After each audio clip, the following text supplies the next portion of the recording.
Your gasoline-powered golf cart has two belts in it. One is the starter belt, which has tension on it at all times. One is the drive belt, which will appear loose when you look into the engine compartment, and I'll show you how to check that for wear.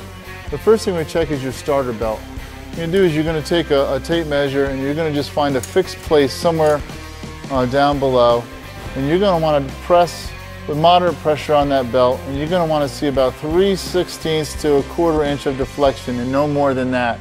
That'll be your proper tension for your starter belt. Any more than that and the starter belt will slip when you go to start the engine, and you'll have a symptom like a delayed start or something like that. So 3/16 to 1/4 inch deflection on the starter belt. On your drive belt, if you look in here in your drive belt, what you're going to do is you're going to turn the pulleys for the drive belt to come up out of the pulley. If you turn your pulley several rotations and your belt still rides down inside the pulley like this, about, see this 1/2 inch distance between the belt and the top of the pulley, that's an indication that your belt is worn. This is a good belt, but I just wanted to show you what the belt would look like if it's worn.